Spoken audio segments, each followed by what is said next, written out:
साधुवाद आभार। आज का वक्तव्य शुरू करने से पहले मैं कारुणिक बुद्ध को कोटि कोटि नमन करता हूँ।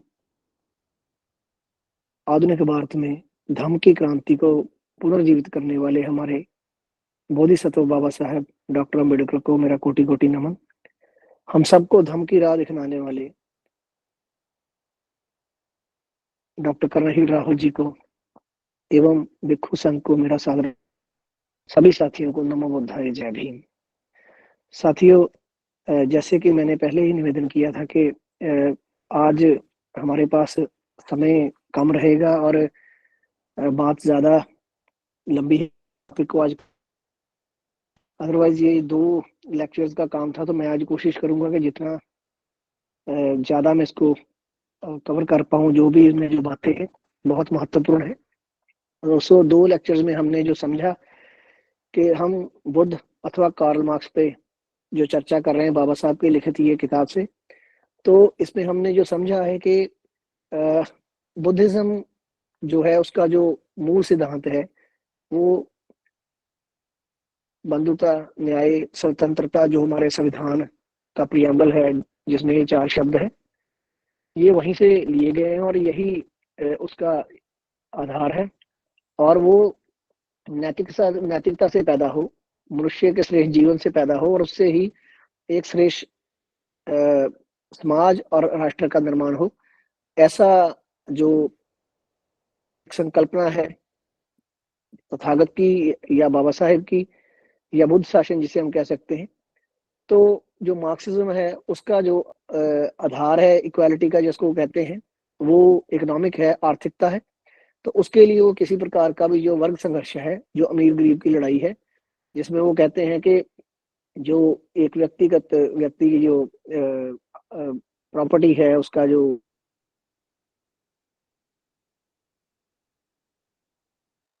और ये एक वर्ग संघर्ष पैदा करती है। एक अमीर हो जाता है तो दूसरा गरीब हो जाता है, तो वो शोषण करता है। वो इस बात के लिए हिंसा की इजाजत भी देते हैं। तो ताकत के धर्म को रिजेक्ट करते हैं और धर्म को एक अफीम का उनकी जो समझ से परे है कि धर्म किस लिए महत्वपूर्ण है। उन्होंने शायद धर्म की जो मूल भावना है उसको नहीं समझा। तो बाबा साहब इस बात को एक्सप्लेन करते हुए इन दोनों का बहुत ही अच्छा जो एक कंपैरिजन, एक बहुत अच्छा एनालिसिस करते हैं। तो इसी बात को हम आगे बढ़ाते हुए बात करेंगे कि साधनों का मूल्यांकन के जो साधन हमें उस जो श्रेष्ठ समाज को बनाने के लिए या राष्ट्र को निर्मित करने के लिए चाहिए, वो हमें कहाँ से मिल सकते हैं। तो उन्हीं के मूल्यांकन की बात बहुत महत्वपूर्ण। मैं तेजी से इसको कवर करने की भी कोशिश करूंगा। तो वो कहते हैं कि अब देखने की बात है बाबा साहब के, ये हमें अवश्य जानना चाहिए कि किसके साधन श्रेष्ठ हैं, दीर्घकालीन है। दोनों तरफ गलतफहमियां हैं, इनको स्पष्ट करना आवश्यक है। हिंसा को लीजिए कि हिंसा का विचार मन में आते ही आदमी जो है पूरी तरह से कांप जाता है, जबकि ये एक भावना है। लेकिन हिंसा को पूरी तरह नकारा भी नहीं जा सकता। जहां तक के जो नॉन कम्युनिस्ट कंट्रीज हैं, जो असाम्यवादी देश हैं, उनमें भी कातिल को फांसी दी जाती है। तो क्या फांसी देकर मारना हिंसा में शुमार नहीं होता? फिर असाम्यवादी देश जो है, दूसरे असाम्यवादी देश भाव नॉन कम्युनिस्ट कंट्रीज जो हैं, जैसे हम कह सकते हैं कि कुछ डेमोक्रेटिक कंट्रीज हैं जिनमें लोकतंत्र है, तो उनमें भी आपस में युद्ध होते हैं। वो एक ही तरह के देश हैं, खुद ही युद्ध करते हैं, लाखों लोग मारे जाते हैं। तो क्या ये हिंसा नहीं है कि यदि एक कातिल को मार दिया जाता है, उसने एक नागरिक की हत्या की, तो एक सैनिक को भी इसलिए मारा जाता है कि उसने दूसरा देश जो हमलावर देश है उससे संबंध रखता है। तो एक संपत्ति वाले को क्यों नहीं मारा जाता यदि उसका स्वामित्व शेष मनुष्य जाति को दुख में धकेलता है? संपत्ति वाले के पक्ष में अपवाद मानना कोई कारण नहीं है, और व्यक्तिगत संपत्ति को कोई पवित्र क्यों माने? सो इस तरह का वो प्रश्न उठाते हैं। बुद्ध हिंसा के विरुद्ध थे, लेकिन वे न्याय के पक्ष में थे, और जहां न्याय की मांग हो उन्होंने बल प्रयोग की आज्ञा दी है। यह विशाली के मुख्य सेनापति जो सिंह सेनापति जो अहिंसा का जो तथागत ने उनको उपदेश दिया, तो वो उनके पास जाके जब सेनापति जाके पूछते हैं अहिंसा के बारे में, तो बुद्ध क्या कहते हैं? बुद्ध कहते हैं कि एक अपराधी को दंड मुक्त रखा जाए। क्या बुद्ध ये शिक्षा देते हैं कि हम अपनी पत्नी, ये उनसे पूछ रहे हैं वो जो सेनापति हैं, कि क्या जो एक अपराधी है, जो एक गलती करता है, दोष है उस पे, तो क्या उसको दंड मुक्त रखा जाए? हम अपने बच्चों के, पत्नी की, धन की रक्षा के लिए युद्ध ना करें? क्या अहिंसा के नाम पर अपराधियों द्वारा सताए जाएं? क्या तथागत सभी प्रकार के युद्ध से विरत रहने की शिक्षा देते हैं, चाहे वह सत्य व न्याय के हित में ही हो? तो तथागत क्या कहते हैं? कहते हैं आपने मेरे उपदेशों को गलत समझा है। अपराधी को सजा अवश्य मिलनी चाहिए और एक निर्दोष व्यक्ति अवश्य मुक्त होना चाहिए। अपराधी को सजा देना दंडाधिकारी का दोष नहीं है, सजा का कारण अपराधी का दोष है। दंडाधिकारी को दंडाधिकारी जो सजा देता है, वे केवल कानून का पालन करता है और वह हिंसा के प्रति दोषी नहीं होता, वह केवल कानून का पालन करता है। कोई व्यक्ति जो न्याय और सुरक्षा के लिए लड़ता है और अहिंसा के प्रति दोषी नहीं होता, यदि शांति स्थापित करने के लिए सभी उपाय सफल हो जाएं, तो हिंसा का उत्तरदायित्व युद्ध प्रारंभ करने वाले पर होता है, ना कि उसका जो जवाब देता है उस पर नहीं होता है। ये स्पष्ट करते हैं कि जिसने पहले शुरू की बात, जिसने वो दोष किया, वो ही हिंसा का दोषी है। जिसने उसका जवाब दिया है उस तरह से, वो उसका दोषी नहीं है। किसी को भी अमानवीय ताकत के सामने समर्पण कभी नहीं करना चाहिए। युद्ध हो सकता है, लेकिन युद्ध स्वार्थ सिद्धि के लिए नहीं होना चाहिए। तो वास्तव में हिंसा के विरुद्ध अनेक अन्य आधार भी हैं, जैसा कि प्रोफेसर जॉन डेवी बाबा साहब के एक टीचर हुए हैं, तो वो बाबा साहब उनको भी अपना एक गुरु ही मानते थे। तो उन्होंने क्या है कि उन लोगों के विषय में जो ये तर्क देते हैं कि उद्देश्य ही साधन को न्यायोचित ठहराता है। भाव के जो किसी चीज का मकसद है, किसी काम का, किसी चीज को प्राप्ति का, वो उद्देश्य ही जो वो साधन हम यूज कर रहे हैं, हिंसा कर रहे हैं या नहीं कर रहे हैं, किस लिए कर रहे हैं, उसको न्यायोचित ठहराता है। एक नैतिक रूप से अशुद्ध सिद्धांत है, पूरी तरह से शुद्ध नहीं माना जा रहा है, लेकिन उन्होंने कहा भाई, जॉन डेवी ने ठीक कहा है कि यदि उद्देश्य साधन का औचित्य नहीं बता सकते, क्या चीज है जो उसे उचित ठहराएगी? वह केवल उद्देश्य ही है जो साधन को न्यायोचित बताता है। भाव के उद्देश्य जो है ही बताएगा जो हमारा जो मकसद है, उसके लिए जो हमने तरीका यूज किया है उसको प्राप्त करने का, क्या वो ठीक है या गलत है, ये सिर्फ उद्देश्य ही बता सकता है। कदाचित बुद्ध भी मानते होंगे कि सिर्फ उद्देश्य ही साधनों को न्यायोचित ठहरा सकते हैं, और की तो बात ही क्या। उन्होंने कहा होता कि यदि उद्देश्य हिंसा को न्यायोचित ठहराते हैं, तो हिंसा विचारणीय आशा के वैधानिक उपाय हैं। उन्होंने संपत्ति वालों को निश्चित रूप से नहीं छोड़ा होता कि जो लोग गलत तरीके से संपत्ति का संचय करते हैं और दूसरों को दुख देते हैं, भाव उनको भी नहीं छोड़ा होता। जो कि सवाल पहले उठा था कि क्या उनको छोड़ना जायज है, जो ऐसे लोग इस तरह से संपत्ति इकट्ठी कर लेते हैं। तो शक्ति ही केवल उद्देश्य प्राप्त का साधन होती। तो ये बात वो बड़ी स्पष्ट करते हैं कि आगे वो कहते हैं कि जैसा प्रोफेसर जॉन डेवी ने इंगित किया है कि शक्ति प्रयोग का ही दूसरा नाम हिंसा है। यद्यपि रचनात्मक उद्देश्यों के लिए शक्ति का प्रयोग आवश्यक होना चाहिए, बल का प्रयोग ऊर्जा की तरह और बल का प्रयोग हिंसा की तरह में फर्क करना चाहिए। बल जो है, जैसे न्यूक्लियर पावर ही हम मानते हैं, एटम है, तो वो बिजली पैदा करने के काम भी आता है, लेकिन वही एटम बम लाखों लोगों को एक झटके में मार सकता है। तो अब प्रयोग तो एटम का करना है, उसको कैसा करते हैं, ये उस बल का प्रयोग जो है उसको एक ऊर्जा के रूप में इस्तेमाल करना है, एक प्रोग्रेसिव थॉट के साथ, एक जो जिसको कहें हम पे समाज के लिए, प्रगति के लिए, कल्याण के लिए उसको हमने प्रयोग करना है। एक उद्देश्य की प्राप्ति। डॉक्टर साहब नेटवर्क थोड़ा सा आप सेट करो, नेटवर्क वेवरिंग है, मतलब कम ज्यादा हो रहा है, आवाज कई बार कट रही है बीच में। अच्छा, किसी और से भी थोड़ा सा पूछ लीजिएगा कि कहीं आपकी तरफ से ऐसा ना हो अकेला, क्योंकि मैं वाईफाई पे हूँ, नॉर्मली ऐसा होता नहीं है यहाँ पे। अगर ऐसा है तो मैं अभी, आप ठीक ठीक आ रही है आवाज मेरी? हाँ ठीक है, बीच बीच में दब रही है। अ, एक उद्देश्य की प्राप्ति के लिए अनेक का विनाश सम्मिलित, जो उसी से जुड़े होते हैं, तो विनष्ट करना उद्देश्य होता है। बल प्रयोग इस प्रकार नियमित हो कि दुष्ट का नाश करते समय की रक्षा, तो कभी नाश हो जाता है। जैसे हम कहते हैं कि कणक के, गेहूं के साथ घुन जो होता है वो भी पिस जाता है, दीमक भी पिस जाता है। तो ये उस पर वैसे लागू होती है कि हमें मैक्सिमम जो अच्छे उद्देश्य हैं उनकी रक्षा करनी है।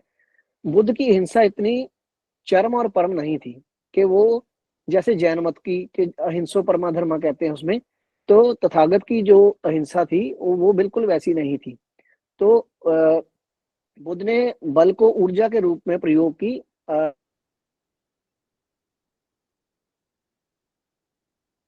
को परमाधर्म के रूप में प्रचारित करते हैं कि वो कम्युनिस्ट है, वो बेसिकली बुद्ध के सिद्धांत को जैन मत के सिद्धांत से जोड़कर ये साबित करने की कोशिश करते हैं कि बुद्ध ने ऐसा कहा है कि चाहे कोई कुछ भी कर दे तो आपको बल प्रयोग नहीं करना है। तो बुद्ध पूर्ण इसके विरुद्ध थे। तो ये उन्होंने एक भ्रांति फैला के रखी है, और ये पूरी बहुत सारे अपने भारत में भी आप देखेंगे, अपने समाज में भी ऐसी चीजें को बुद्ध धर्म के कारण, अहिंसा के कारण भारत में से बुद्ध धर्म जो है खत्म हुआ, बुद्ध धर्म की अहिंसा के कारण। ऐसा नहीं है, ये हम पहले भी अपनी बातों में साबित कर चुके हैं कि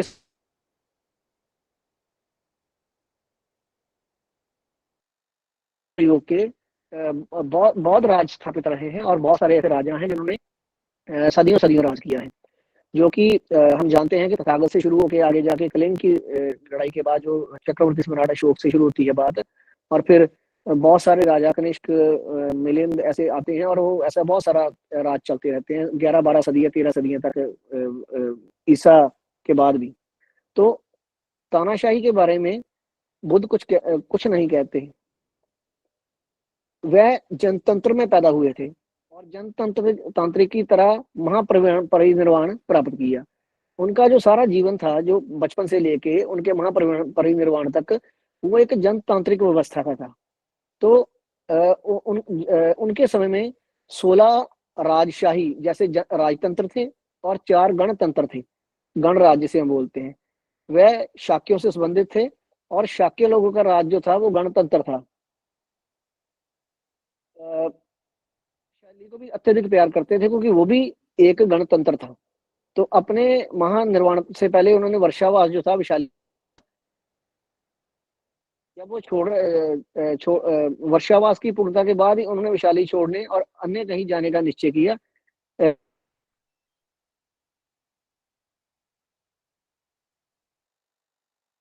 और आनंद से कहा, ये तथागत द्वारा विशाली का ये अंतिम दर्शन है। तो इस गणतंत्र को वो इतना चाहते थे, वे पूरे समतावादी थे। मूलतः भिक्षु संघ समय बुद्ध सहित चीवर चीथड़ों के प्रधान पहनते थे, कि वो यहाँ पे वो समतावादी की जो बात, एग्जाम्पल, बड़ी सुंदर एग्जाम्पल है यहाँ पे, कि तथा आप जानते हैं कि भिक्षु जो हैं वो चीवर पहनते हैं, और वो चीथड़ों से सिला हुआ चीवर होता था। तो समता की बात ये आती है कि वो इनका नियम है, और कि वो चीथड़ों से बना हुआ है चीवर ही पहनेंगे। तो इसका कारण भी था एक, कि वो क्यों ऐसा चुना कि चीथड़ों वाला चीवर ही क्यों बना के पहना जाए। तो इसका कारण था कि वो नहीं चाहते थे कि जो अमीर लोग हैं, या हमारे भिक्षु संघ में जो सामंत वर्ग है, वो प्रवेश कर पाए, क्योंकि वो कभी भी फटे पुराने कपड़े पहन है।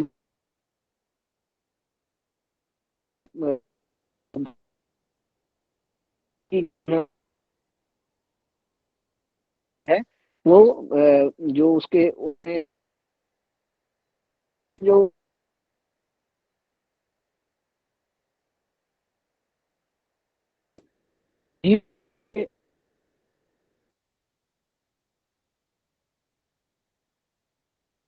उनको जबरदस्त की गई कि आप एक कपड़े वाला चीवर पहनना शुरू कर दें, तो फिर वो आज्ञा मिली कि उसके बाद वो जो चीवर है स्वीकार किया गया, एक जो सिंगल कपड़े से बनना शुरू हुआ। एक बार तथागत माता जो महाप्रजापति जब उन्होंने भिक्षुणी संघ में प्रवेश ले लिया, तो उनको पता चला कि तथागत को ठंड लग गई है, तो उन्होंने तुरंत उनके लिए दुशाला बनाना शुरू कर दिया। पूरा होने के बाद वो तथागत के पास गए और उन्होंने उनसे याचना करी कि ये आपको ठंड लग गई है, आप ये दुशाला ले लें। तो उन्होंने उसको ये कहकर अस्वीकार कर दिया कि या तो ये सारा जो दुशाला है ये पूरे संघ को मिलना चाहिए, तो या मैं इसे छूऊंगा भी नहीं। तो उन्होंने सच में बार बार निवेदन करने पर भी उस दुशाले को जो है छूने से इनकार कर दिया। तो भिक्षु संघ के जो नियम है वो अत्यंत जनतांत्रिक थे, वो समतावादी थे। तो बुद्ध समय अनेक भिक्षुओं में रहते हुए भी एक भिक्षु थे। हालांकि जो उनमें एक मंत्री परिषद पूरा था और उनमें लगभग वो प्रधानमंत्री की भांति थे, तानाशाह कभी भी नहीं थे। और भिक्षु संघ को मतलब इस तरह से चलाया कि खुद उसका एक मेंबर बन के पार्ट बन के, हालांकि वो प्रधानमंत्री का के जैसा उनका स्टेटस था, उन्होंने कभी भी इस बात को महसूस नहीं होने दिया कि जो बाकी मेंबर हैं संघ के, जो भिक्षुगण हैं, वो उनसे कोई नीचा है या ऊंचा है, ऐसा वो जो समता का भाव है उसको स्थापित करके रखा। ये और परिनिर्वाण से पूर्व उनसे 2 बार निवेदन किया गया कि भिक्षु संघ को निरंतरित करने के लिए वो किसी को इसका प्रधान बना दे, लेकिन उन्होंने हर बार इस बात को ठुकरा दिया, टाल दिया कि धम्म संघ का सर्वोच्च सेनापति है। उन्होंने जत्थेदार जो है तानाशाह बनने और बनाने से इनकार कर दिया कि जो धम्म स्थापित कर दिया है वही खुद ही इसको चलाएगा, धम्म ही जो है वो राज करेगा और धम्म खुद सेनापति रहेगा पूरे संघ का, और ये सर्वोच्च सेनापति है। साधनों के मूल्य के बारे में क्या राय है? किसके साधन श्रेष्ठ एवं दीर्घकालिक हैं? क्या साम्यवादी ये दावा कर सकते हैं कि अपने बहुमूल्य उद्देश्य की प्राप्ति के लिए दूसरे बहुमूल्य उद्देश्यों को विनष्ट नहीं करते? उन्होंने व्यक्तिगत संपत्ति का उन्मूलन कर दिया। इस उद्देश्य को बहुमूल्य समझकर क्या साम्यवादी ये कह सकते हैं कि प्राप्ति की इस प्रक्रिया में उन्होंने दूसरे मूल्यवान उद्देश्यों को नष्ट नहीं किया है? इस उद्देश्य की प्राप्ति के लिए उन्होंने कितने लोगों की हत्याएं की है? क्या मानव जीवन का कोई मूल्य नहीं है? क्या वे संपत्ति का अधिग्रहण मालिक की हत्या किए बिना नहीं कर सकते थे? सर्वहारा वर्ग की तानाशाही को लीजिए। इस तानाशाही का उद्देश्य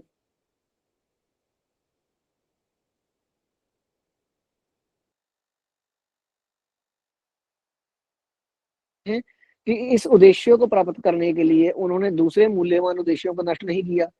प्रायः तानाशाही को गैर स्वतंत्रतावादी और गैर संसदीय सरकार के रूप में परिभाषित किया जाता है।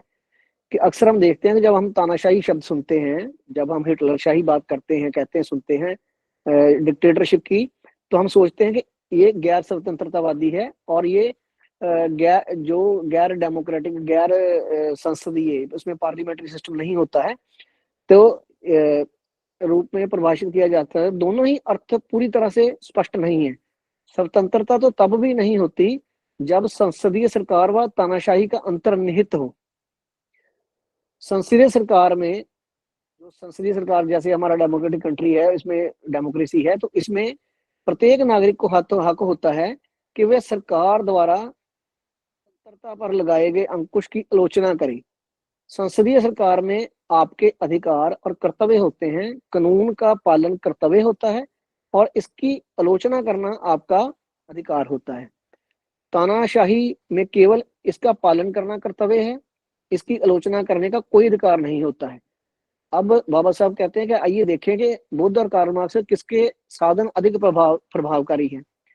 कहते हैं कि अब हमें विचार करना है कि किसके उपाय या साधन अधिक दीर्घकालिक हैं, ज्यादा लंबे समय से चले आ रहे हैं और चलेंगे। बलपूर्वक लादी गई स्थापना और नैतिक मार्ग द्वारा सरकार की स्थापना में से हमें चुनाव करना है।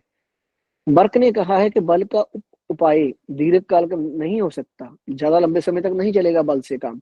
अमेरिका के साथ समझौते के समय अपने वक्तव्य में उन्होंने ये संस्मरणीय स्मरणीय चेतावनी दी थी, महोदय सर्वप्रथम मुझे ये कहने की अनुज्ञा प्रदान करें कि बल का प्रयोग केवल अस्थायी है, ये विरोध को एक क्षण के लिए दबा सकता है, लेकिन पुनः इसे दबाने की आवश्यकता को समाप्त नहीं किया जा सकता, और इस प्रकार किसी भी राष्ट्र पर शासन नहीं किया जा सकता जिससे जिसे विजय करने के लिए लगातार युद्ध करना पड़े। मेरा दूसरा एतराज इसकी अनिश्चितता पर है। शक्ति का प्रभाव सदैव भय नहीं होता है, हमेशा नहीं रहेगा। हाँ, बार बार होने से व्यक्ति का शक्ति से भय भी चला जाता है, अत्याचारों से भय भी उठ जाता है, और ना ही जो शस्त्रार्थ विजय की निशानी होते हैं। यदि आप सफल नहीं होते, इसका अर्थ है कि आपके पास साधन नहीं है, और समझौते समझौते में असफलता इसलिए की शक्ति होते हुए भी शक्ति की असफलता और फिर पुनः समझौते की कोई आशा नहीं बचती।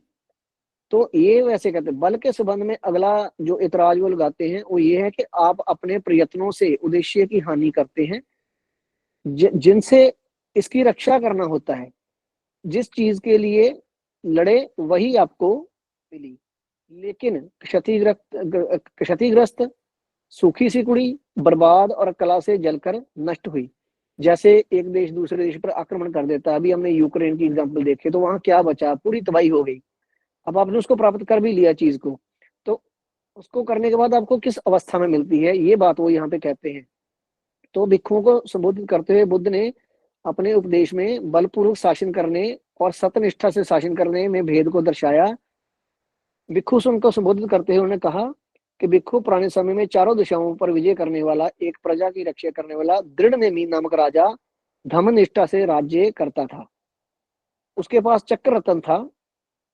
वह उसका जो राज्य था पृथ्वी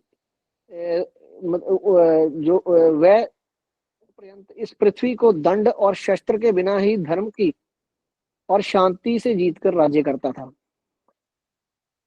भिक्षुओं तब राजा दृढ़नेमी बहुत वर्षों के बीतने के पर एक पुरुष से बोला, हे मनुष्य, वो एक व्यक्ति को कहता है कि ये एक जगह पे चक्र रत्न है वो लगाया होता है, इनके साथ टंगा होता है। तो उसको कहता है कि जब ये अपनी जगह से खिसकने लगे तुम उसे देख लो, तो मुझे सूचना देना कि ऐसा हुआ है। तो बहुत बीतने पर उस पुरुष ने उस चक्र को अपने स्थान से हिले हुए देखा, तो जाके राजा को बता दिया कि आपका जो चक्र रत्न है वो अपने स्थान से खिसकर गिर गया है। तो तब राजा दृढ़नेमी ने अपने ज्येष्ठ पुत्र को बुलाकर कहा, तात कुमार, मेरा जो चक्र है वो अपनी जगह से जो चक्र रत्न है अपनी जगह से खिसक गया है। तो मैंने ऐसा सुना है कि चक्रवर्ती राजा का जब चक्र रत्न वो गिर जाता है तो वो राजा बहुत दिन जीवित नहीं रहता। तो मनुष्य के सभी भोगों को मैंने भोग लिया है, अब मुझे अपने कुशल कर्मों के लिए जो है जो आगे के हैं उनके लिए उनके संग्रह का समय आ गया है। तो सुनो, तुम सुंदर पर्यंत इस पृथ्वी को ग्रहण करो, इस राज्य को संभालो। मैं सिर और दाढ़ी मुड़वा काशाय वस्त्र धारण कर घर को छोड़ उपवज्जित होऊंगा। तो जब राजा दृढ़नेमी भली प्रकार से अपने ज्येष्ठ पुत्र को राज्य का भार हुआ, मुझे लगता है। चलो एनीवेज मैं बात शुरू करता हूँ कि वो जो राजा दृढ़नेमी थे वो एक चक्रवर्ती सम्राट थे, और उनका वो जो चक्र रत्न था, उन्होंने कहा कि जब ये हिले तो ये या गिर जाए तो मुझे बता देना, किसी व्यक्ति ने ऐसे कहा। तो वो व्यक्ति क्या करता है कि वो एक समय बाद, काफी समय बाद वो देखता है कि वो चक्र रत्न गिर गया है, तो राजा को जाके बता देता है कि आपका जो चक्र रत्न है वो गिर गया है।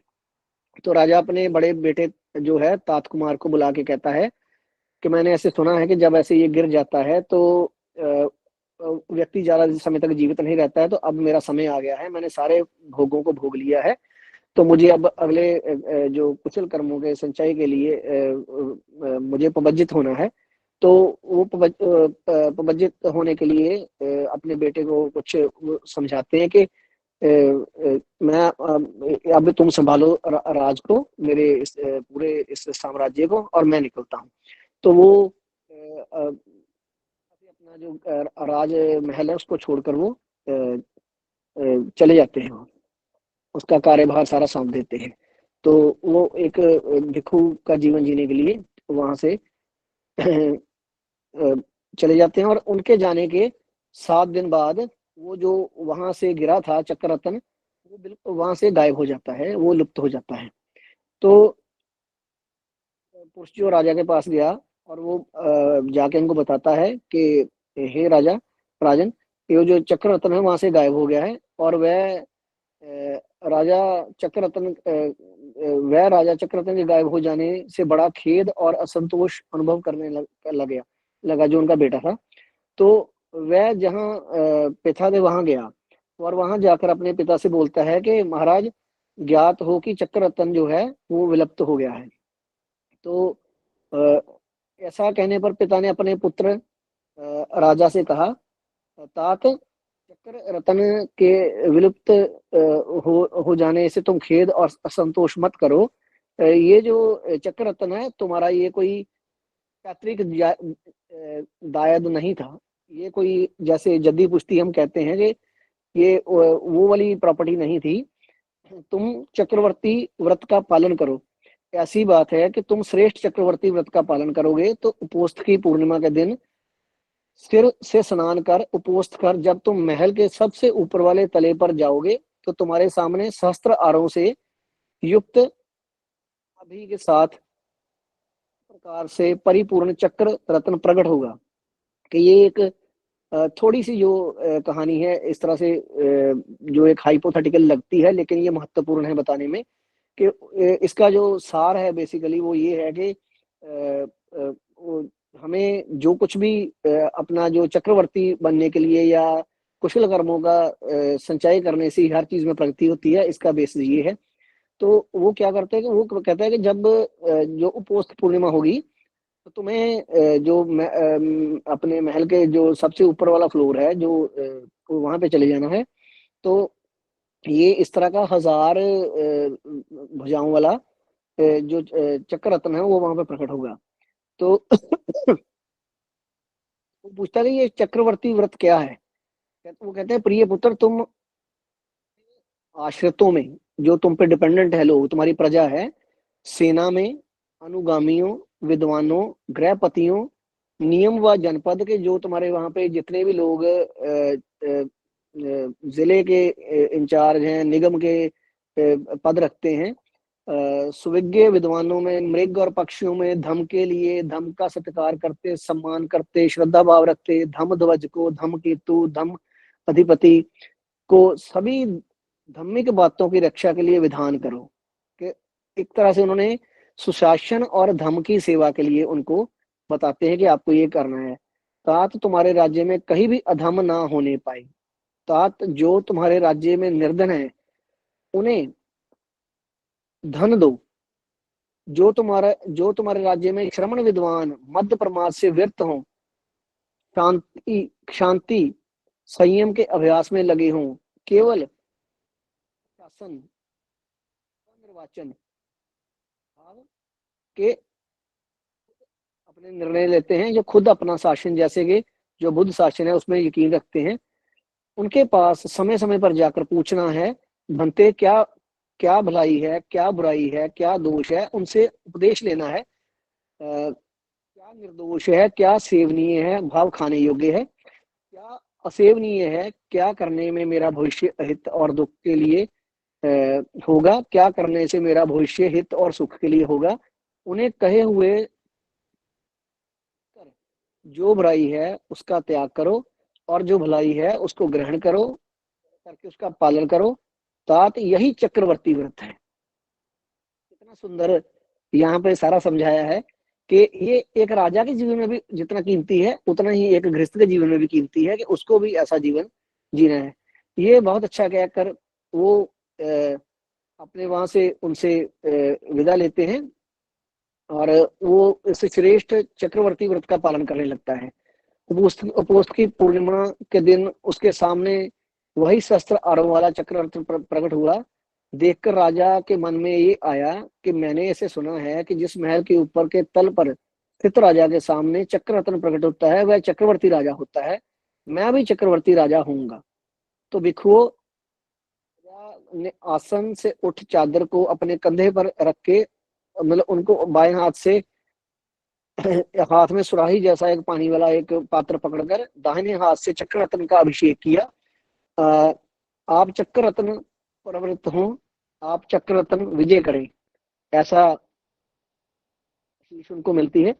तो पूर्व दिशा के विरोधी राजा थे, वो भी पता चलता है तो वो भी राजा के पास आकर अपने आप को उनके अधीन कर लेते हैं। वो उनका स्वागत करते हैं और कहते हैं कि हम आपके अधीन हैं, सब कुछ आपका है, आप हमें आज्ञा दीजिए। चक्रवर्ती राजा इस प्रकार बोला, तुम किसी जीवधारी को नहीं मारोगे। अब वो उनको भी वही उपदेश देता है, तुम उस वस्तु को नहीं लोगे जो तुम्हें नहीं दी गई, तुम काम भोगों में पड़कर दुराचार नहीं करोगे, तुम मिथ्या भाषण नहीं करोगे, तुम शराब आदि नशीले पे जिससे नशा होता है, प्रमाद उत्पन्न होता है, नहीं पियोगे। उचित रूप से अपने आश्रित वस्तुओं का भोग करो। भाव कि ये पंचशीलों की बात है पूरी पूरी, जो हम निरंतर लेते हैं और समझते हैं। तो देखो, इसके बाद वह चक्ररत्न पूर्व सागर में डूब गया और पुनः निकलकर दक्षिण दिशा की ओर प्रस्तुत हुआ, और उपरोक्त कथनानुसार ही दक्षिण दिशा में डूबकर पश्चिम और पश्चिम से पुनः उत्तर दिशा हुआ, और इस उसी प्रकार हुआ जैसे पहले वर्णन किया जा चुका है। वह चक्ररत्न इस प्रकार समुद्र पर्यंत पृथ्वी को जीत राजधानी लौटकर राजा के अंतपुरम द्वार के पास न्याय करने के प्रांगण में ठोंका सा ठहर गया।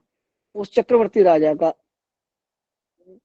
बड़ा शुभायमान जो उनका वो जो अंदर वाला उनका जो ये पूरा पार्ट था महल का, या जहाँ न्याय होता था, वो बहुत ज्यादा सुंदर होने लगा। देखो, इसी प्रकार चक्रवर्ती राजा तीसरा, चौथा, पांचवा भाव के छठा, सातवां, बहुत सारे राजा ऐसे आते हैं। तो वर्षों में के बीतने पर पुरुष को बुलाकर बोला, महाराज जब तुम चक्रवृत्त में इसी तरह से खिसकते हुए देखो, वो बार बार वही बात होती है कि लगातार एक सीरीज में जो राजा आते हैं तो इसी तरह से मतलब वो राज करते हैं, तो इसी तरह चक्ररत्न को प्राप्त करते हैं। और वो एक जो बुद्ध का शासन है वो उसमें चलता है। तो बहुत वर्ष बीतने के बाद वो वही बात फिर रिपीट होती है कि वो चक्ररत्न जो है गिरता है। तो वो जाके तब राजा ने जैसे दृढ़ नेमी ने किया था, राजश्री के चले के बाद 7वें दिन वो चला जाता है। तो चक्ररत्न है वो विलुप्त हो जाता है वहां से। तो राजा चक्ररत्न विलुप्त हो जाने के बाद बड़ा खेदमय, वैसे ही बिल्कुल वो कहानी दोबारा सेम रिपीट होती है कि उसको दुख लगता है कि वो चक्ररत्न वहां से विलुप्त हो गया है। तो जो नया राजा आता है वो पूछने नहीं जाता है कि हमें इस चक्ररत्न को कैसे आगे बढ़ाना है, कैसे चलाना है, वो सारा जो राज्य है वो कैसे चलाना है। तो वो अपनी बुद्धि के बल पर राज करने लग पड़ता है। तो ये जो है उस तरह की उन्नति को प्राप्त नहीं करता है जैसा कि अन्य चक्रवर्ती व्रत पालन करने राजाओं के राज्य में हुआ। तब मंत्री और बाकी सभी जो मेंबर थे उसके उसके पार्लियामेंट के, महामंत्री, सेनापति, द्वारपाल, जो भी लोग थे, उनके साथ काम करके उनसे आजीविका लेकर अपना जीवन चलाते थे। उन्होंने राजा को आके बोला कि महाराज आपके आपके अपनी ही बुद्धि से राज करने के कारण आपका राज वैसे उन्नति नहीं कर पा रहा है जैसे कि हमारे पहले चक्रवर्ती वर्तमान राजाओं के समय में करता था।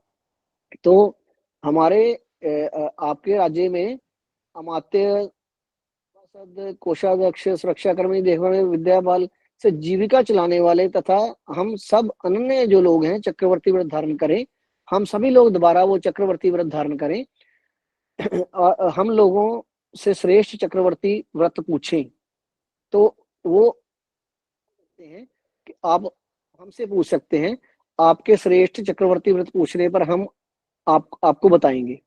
तो वो राजा उन मंत्रियों को बुलाकर इकट्ठा करके उनसे श्रेष्ठ चक्रवर्ती व्रत पूछता है। तो उन लोगों ने राजा को सब कुछ बतलाया उसी तरह से। उसे सुनकर उसने रक्षा की उचित व्यवस्था तो कर दी, किंतु निर्धनों को धन नहीं दिया। इससे दरिद्रता गरीबी बहुत बढ़ गई। जब निर्धनता अपने चरम पर पहुंच गई, तो एक व्यक्ति ने किसी के द्वारा ना दी गई हुई चीज जो थी, वस्तु थी, वो ले ली, चोरी कहा गया। जब उस चोर को पकड़कर राजा के पास लाया गया, तो राजा उससे पूछता कि क्या तुमने चोरी की? तो वो मानता है कि हाँ, मैंने बिना दी हुई चीज जो है उसे ले लिया। और राजा उसे कहता है कि तुमने ऐसा लिया है, तुमने अपराध किया है। तो जिसे लोग चोरी की संज्ञा देते हैं कि भाव ये बुद्ध शासन की पहचान है कि जो नहीं दिया गया है वो आपको नहीं लेना है, तो उसको चोरी कंसिडर किया जाएगा। तो अ, राजा वो कहता है जी बिल्कुल सत्य है। तो फिर कहता है भाई ये तुमने ऐसा किया क्यों? वो कहता महाराजा जीवन यापन के लिए मेरे पास कुछ था ही नहीं, क्योंकि वो राजा खुद ही अब जैसे उसके पहले पूर्वज दान देते थे, निर्धनों को धन देते थे, उनके खान पीने का साधन रहता था, तो किसी को उस चीज की जरूरत ही नहीं पड़ती थी। भाव के जो वो जो गवर्नमेंट है उस वक्त की, जो राजा है वो एक वेलफेयर गवर्नमेंट है, उसने ऐसे प्रबंध कर रखे हैं कि कहीं भी उस चीज की संभावना ही पैदा ना हो, जो जरूरतमंद है उसको चीज मिले। तो राजा क्या करता है कि तो पता चलता है कि इसने खाने पीने के लिए कुछ नहीं था। तो तब राजा ने उसको धन दिलवाया और कहा हे मनुष्य, इस धन से अपनी रोजी चलाओ, माता पिता का पालन करो, स्त्री बच्चों का पोषण करो और अपने को जीवित रखो। तो ऐसा ही होगा महाराज, उस पुरुष ने उत्तर दिया। भिक्षु दूसरे पुरुष ने भी चोरी की, अब उसको भी पकड़ के लाते हैं वैसे ही। अब पहले व्यक्ति की भांति उसको भी धन दिलवाया। तो फिर लोगों ने ये सुनकर कि चोरी करने वाले लोगों को राजा धन देता है, अतः हमें भी चोरी करनी चाहिए। अब देखिए बात चली किधर को गई कि पहले व्यक्ति ने तो इसलिए की कि उसके पास था नहीं, दूसरे ने भी कर ली। तो अब ये बात प्रचलित हो गई और एक ट्रेंड सेट हो गया, वो एक कि अब चोरी करने से पैसे मिलेंगे, तो चोरी करेंगे तो राजा से धन मिलेगा। तो उसको ऐसे लेके गए वहां पे। तो जब उसको लेके गए, तो उसने भी वही कहा कि मैं भरण पोषण नहीं कर पा रहा था, तो मैंने चोरी कर ली। तो राजा ने सोचा कि अगर मैं ऐसे ही इनको धन दिलवाता जाऊंगा तो फिर तो चोरी बढ़ जाएगी, अतः इसको जड़ से समाप्त कर दूं, इसलिए इसे कड़ी सजा दूं और इसका सिर कटवा दूं। तो फिर राजा अपने आदमियों को हुक्म देता है कि इनके इसके दोनों हाथ को मजबूत रस्सी से बांध दो और सख्त गांठ लगाओ, इसका सिर मुड़वा दो और इसको हर चौराहे पर घुमाते हुए, एक सड़क से दूसरी तरफ मुनादी कराते हुए घुमाओ और नगर के दक्षिण दिशा के द्वार पर ले जाकर रोक दो और इसे एक दंड दो कि जो रहती दुनिया तक याद रहे और इसका सिर काट दो। तो उन्होंने कहा अच्छा महाराज, ऐसा ही होगा। तो उन्होंने राजा का पालन किया। देखो, लोगों ने सुना कि उस आदमी को मौत की सजा दी गई जिसने चोरी की थी। ये सुनकर लोगों ने सोचा कि हम लोग भी तेज हथियार बनवाएं और जिनकी चोरी करेंगे उनका सिर काट लेंगे, बता ही ना पाए इस तरह से। तो अब नई बात शुरू हो गई, एक अराजकता का नया दौर शुरू हो गया। तो उन लोगों ने भी तेज धार हथियार बनवाए। हथियार बनवाकर उन्होंने गांवों पर घात लगाकर लगाना शुरू कर दिया। नगर कस्बों की लूट तथा राजहानि भी करते थे। अब चोरी, और वो जिसकी चोरी और लूट करते थे उसका सिर भी काट लेते थे। तो इस प्रकार निर्धनों को धन न दिए जाने से दरिद्रता बहुत बढ़ गई, उससे चोरी बहुत बढ़ गई। चोरी व्यापक होने से हिंसा बढ़ती गई, हिंसा बढ़ने से सामान्य जीवन का विनाश शुरू हो गया और लगातार हत्याओं के कारण आयु घटने लगी और रूप सौंदर्य भी घटने लगा। भाव के उस राज्य में पूरा पूरा जो है एक अराजकता का माहौल इसलिए बन गया कि वहां पे निर्धनता आ चुकी थी एक राजा के सही तरह से गरीबी को मैनेज ना करने से। तो बाद ऐसा होता है, तो उसके बाद भी आयु वाले एक एक बिल्कुल उम्र के आदमी ने जब चोरी की, तो उसको भी राजा के सामने पेश किया गया। तो उससे भी वही प्रश्न किया गया। तो उसने जब उससे पूछा कि क्या तुमने चोरी की, तो उसने कहा नहीं जी मैंने तो चोरी नहीं की। अब झूठ भी आ गया इसमें कि उनको झूठ बोलने का तरीका भी पता लग गया, पहले तो मान रहे थे या उसने तरीके और ढूंढ लिए। तो इस प्रकार निर्धनों को समान ना मिलने के कारण निर्धनता बढ़ी, निर्धनता से चोरी, हिंसा, हत्या, झूठ आदि सामान्य हो गया। पुनः किसी पुरुष ने राजा को सूचना दी कि अमुक अमुक व्यक्ति ने चोरी की है, इस तरह से चुगली शुरू हो गई। इस प्रकार भिक्षुओं सामान्य लोगों को जीवन यापन का समान ना मिलने से गरीबी, गरीबी से चोरी, हिंसा, हत्या, झूठ, चुगली बढ़ती गई। झूठ से भ्रष्टाचार बढ़ा। इस प्रकार अभावग्रस्तता से गरीबी, गरीबी से चोरी, हिंसा, हत्या, झूठ, चुगली और अनैतिकता व्यापक हुई। अब अनैतिकता भी आ गई इसमें। फिर आगे चलकर बातें और बढ़ी। अधर्म में जुनून, अब जो अकुशल कर्म है उनमें जुनून जो है बढ़ता गया। अनुचित लोभ लालच बढ़ गया और व्यभिचार बढ़ गया। इन बातों से संतान द्वारा माता पिता के प्रति गौरव के भाव को कम कर दिया। श्रमणों में जो एक धार्मिक गौरव को कम कर दिया। परिवार के मुखिया में श्रद्धा कम कर दी। तो इस समय वह समय आएगा, तथागत कहते हैं भिक्षुओं, वह समय आएगा जब इनकी संतान की आयु केवल 10 वर्ष होगी और इन 10 वर्ष की आयु वाले पुरुष के लिए 5 वर्ष की कन्या विवाह योग्य होगी। इस वर्ष की आयु वाले लोगों में रस लुप्त हो जाएंगे, मतलब उनमें जो निखार है, जो गिरावट है, वो लगातार आती जाएगी, ऐसा उन्होंने यहाँ पे एक्सप्लेन किया है। और उनका जो नॉर्मल खान पान है उससे वो बहुत अलग हो जाएंगे। और जो 10 सदाचार हैं, कुशल कर्मपथ है, 10 पारमिताएं हैं, वो बिल्कुल लुप्त हो जाएंगी। तो तब 10 प्रकार के जो अकुशल कर्म जो हैं वो बढ़ जाएंगे।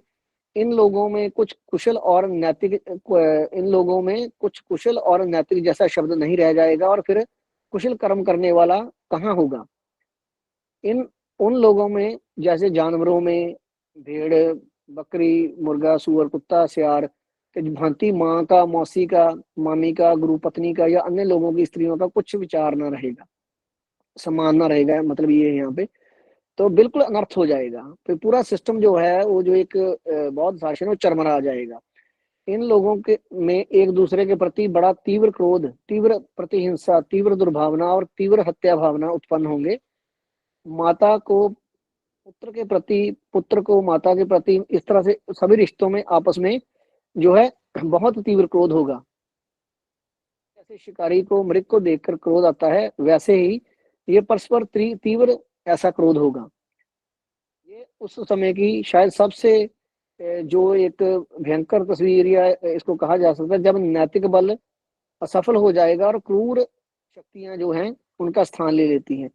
बुद्ध ये चाहते हैं कि प्रत्येक व्यक्ति का नैतिक प्रशिक्षण ऐसा हो कि वे समय ही सत्यनिष्ठा के राज्य का प्रहरी बने, एक जिम्मेवार नागरिक हो जो कि नैतिकता के आधार पर जीवन जिए। तो यहाँ पे बाबा साहब कुछ जोर देकर जो लिखते हैं वो कहते हैं कि मनुष्य की उन्नति के लिए धर्म की आवश्यकता है।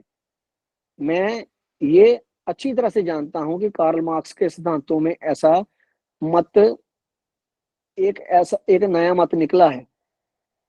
अनुसार धर्म में कुछ भी नहीं है। उनके लिए धर्म का कोई महत्व नहीं है। उनका धर्म केवल ये है कि उन्हें प्रातः काल मक्खन लगे हुए टोस्ट, दोपहर को खाने के लिए स्वादिष्ट भोजन, सोने के लिए अच्छा बिस्तर और देखने के लिए सिनेमा चाहिए। यही उनका दर्शन है। मैं ऐसे दर्शन का हामी नहीं हूँ। मेरे पिता की निर्धनता के कारण मुझे ऐसा कोई सुख नहीं मिला है। अपने जीवन में जितना कष्ट मैंने सहन किया है उतना किसी ने सहन नहीं किया होगा। इसलिए गरीबों का जीवन किस प्रकार कष्टमय होता है इसे मैं भली प्रकार से जानता हूँ। आर्थिक दृष्टिकोण को सामने रखकर हमारा आंदोलन चलना चाहिए और मैं भी इस बात का विरोधी नहीं हूँ। हमारी आर्थिक उन्नति होनी चाहिए, इसलिए मैं आज तक अपने लोगों की आर्थिक और मानसिक उन्नति के लिए संघर्ष करता रहा हूँ। यही नहीं बल्कि मानव मात्र की आर्थिक उन्नति होनी ही चाहिए, ऐसी मेरी निश्चित मान्यता है। अब राज्य की बात करते हैं, जो कि वो बताते हैं कि साम्यवादी समय ये स्वीकार करते हैं कि उनके राजनीतिक दर्शन में स्थायी तानाशाही उनकी जो राज्य सिद्धांत की एक कमजोरी है, कि लगातार वो जो डिक्टेटरशिप है उसमें तानाशाही है। उनके साम्यवादी जो सिस्टम वो डेवलप करना चाहते हैं उसमें वो सबसे बड़ी कमजोरी है उनकी। वे इस युक्ति की शरण लेते हैं कि अंततः राज्य का अंत हो जाएगा। दो प्रश्न हैं जिनका उत्तर उन्हें देना होगा। तो वो पूछते हैं कि आखिर ये वाला जो राज्य आप सोच रहे हो इसका अंत कब होगा, जब राज्य का अंत होगा, इसकी रिप्लेसमेंट में इसके बदलाव में क्या होगा। तो प्रथम प्रश्न के लिए तो उनके पास कोई योग्य उत्तर ही नहीं है, कि वो बता ही नहीं सकते कि इसका अंत कब होगा।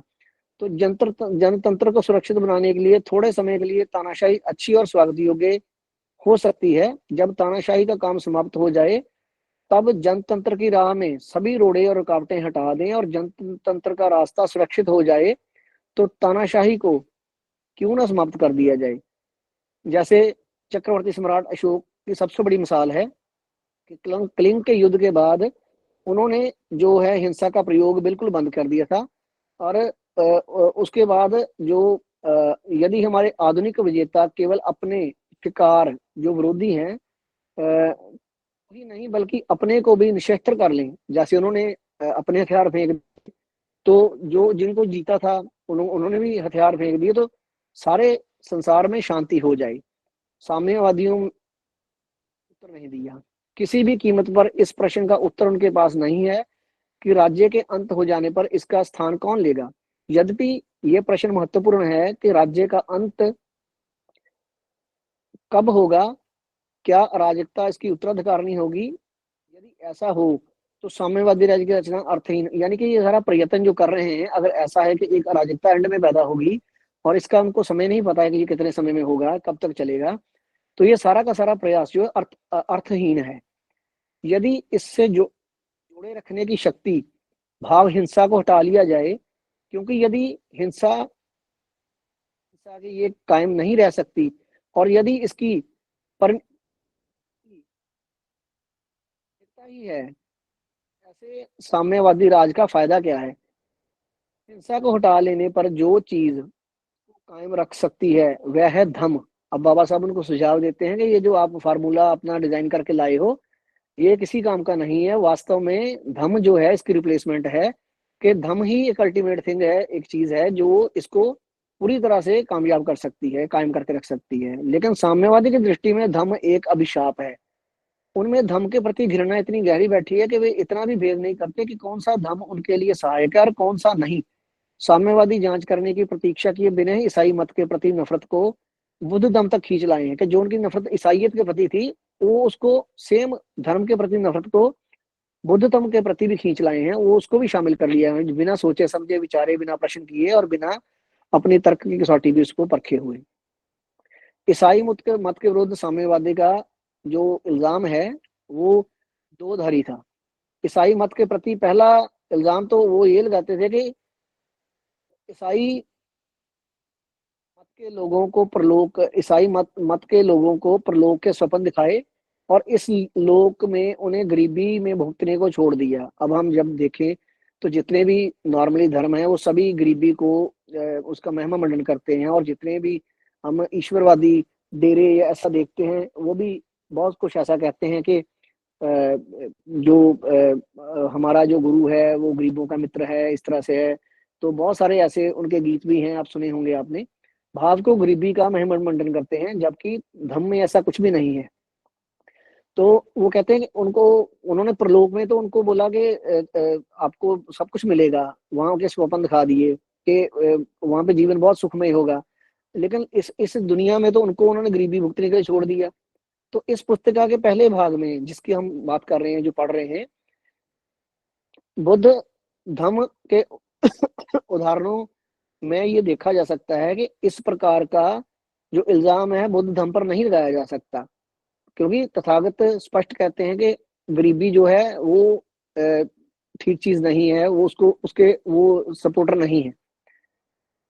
तो ईसाई मत के विरुद्ध लगाया जाने वाला दूसरा जो इल्जाम या अभियोग भी बुद्ध धर्म पर नहीं लगाया जा सकता। इस अभियोग को साम्यवादियों ने के इस बयान से सारांश में समझा जा सकता है कि धर्म जनता के लिए अफीम है।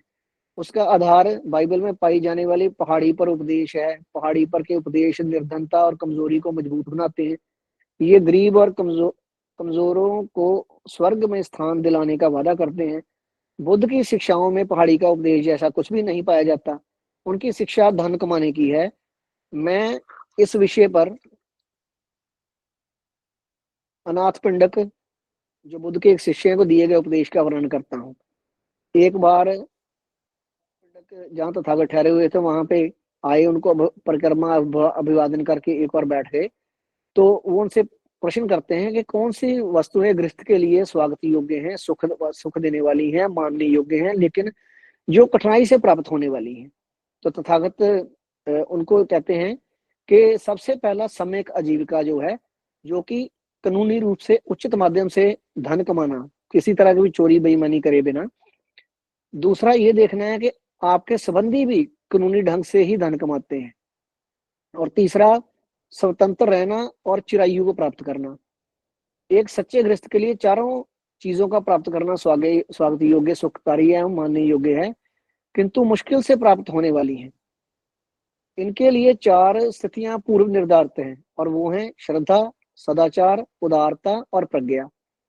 सदाचार का गुण जो है हिंसा से विरत रखता है, चोरी से विरत रखता है, व्यभिचार, झूठ, मादक द्रव्यों से विरत रखता है। उदारता के गुणों में संपन्न होता है, उसका मन ईर्ष्या के कलंक से मुक्त होता है, दयालु, दानशील, दान देकर प्रसन्न रहता है, मांगने पर देता है और भेंट दान आदि वितरण करने में लगा रहता है। प्रज्ञा युक्त कौन होता है? वह सदगृहस्थ जो लोभ, राग, पश्चाताप, आलस्य, घबराहट, उत्तेजना और समय को जीतकर विचरण करता है। वह यह भी जानता है कि कौन से कुशल कर्म करने चाहिए, उसे करता है, और कौन से कुशल कर्म नहीं करने चाहिए और उनसे बचना चाहिए। उनसे सुख सम्मान की हानि होती है। लोभ, ईर्ष्या, द्वेष, पश्चाताप, आलस्य, घबराहट, उत्तेजना और वितर्क मस्तिष्क के विकार हैं। जो गृहस्थ मन के इन विकारों से मुक्त होता है, वो महाप्रज्ञ, बुद्धिमान, स्पष्ट दृष्टा होता है एवं ज्ञान का लाभ करता है। इस प्रकार उचित एवं कानूनी ढंग से धन प्राप्त करना, अथक परिश्रम से कमाई करना, अपने बाहुबल एवं गाढ़े पसीने की कमाई से इकट्ठा किया धन ही महान धन है। गृहस्थ धन को सुखी गृहस्थ समय को सुखी और प्रसन्न रखता है, और अपने को सुखी रखकर अपने माता पिता, स्त्री, बच्चों, सेवकों, श्रमिकों, मित्रों, साथियों को प्रसन्न एवं सुखी करता है।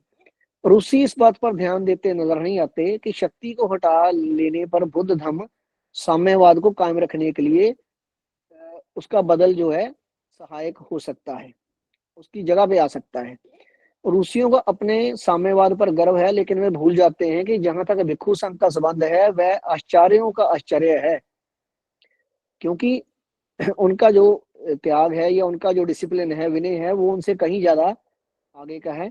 बुद्ध ने बिना तानाशाही साम्यवाद स्थापित किया था। सकता है कि उस साम्यवाद का रूप बहुत छोटा था, लेकिन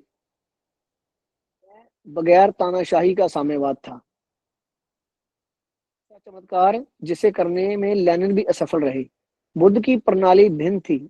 उनका तरीका आदमी का दिमाग बदलने का था, उनकी स्थिति को परिवर्तित करना था, ताकि इंसान जो भी करे बिना बल प्रयोग के करे, बिना जोर जबरदस्ती के करे और स्वेच्छा से करे। मनुष्य की स्थिति बदलने के लिए उनका तरीका का धम्म और उस धम्म का लगातार उपदेश करना था। बुद्ध का तरीका जबरन उस काम को कराने का नहीं था जिसको लोग करना नहीं चाहते, चाहे वह उनकी भलाई के लिए था।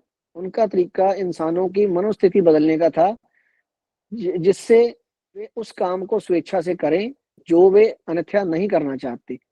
यह दावा किया गया कि रूस में साम्यवादी तानाशाही ने आश्चर्यजनक उपलब्धियां हासिल की हैं, इससे इनकार नहीं किया जा सकता। इसलिए मैं कहता हूं कि रूसी तानाशाही सबसे पिछड़े राष्ट्रों के लिए हितकर होगी, लेकिन यह दलील स्थायी तानाशाही के लिए नहीं। भाव के एक समय के लिए जब बहुत ज्यादा सिस्टम खराब हो, तो कुछ समय के लिए रोके लगवा कर कुछ चीजों को ठीक किया जा सकता है, लेकिन जब वो ठीक हो जाए तो उनको हटाकर एक जनतंत्र को स्थापित करना अति आवश्यक है। इस बात की जो सपोर्ट है वो बाबा साहब और तथागत करते हैं।